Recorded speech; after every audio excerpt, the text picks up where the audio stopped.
Guys, good morning. We are live here at Balamban, Cebu, and we are going to Our Lady of Fatima Shrine. And kita mo ani mga steps, guys. There are 535 stairs going to the shrine. So mo adto na ta, guys, ha.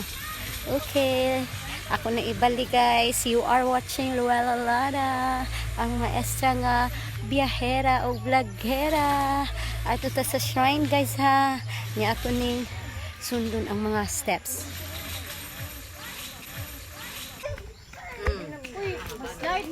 Lan. Ge. So, morning siya, guys, padung sa shrine. So, ang agianan padung pasaka. So,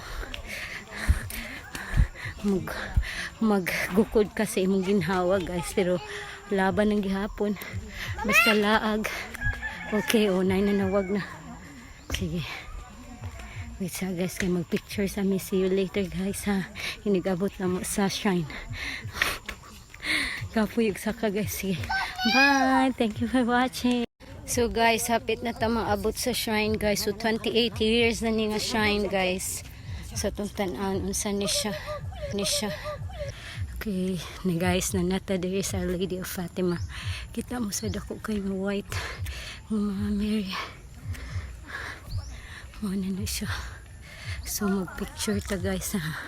See, guys, naabot na mi dinhi sa shrine, Our Lady of Fatima Shrine. Masaka ko, guys. So what's up, guys? Akong iatubang ni. So guys, mo ni siya mga Mary, guys. Atong i-zoom, ha. Mani Our Lady of Fatima Shrine. Pwede mo visit there, guys. Mag-pray mo. Pray anything and everything. And the Lady of Fatima will listen to your prayers. So muna siya, guys.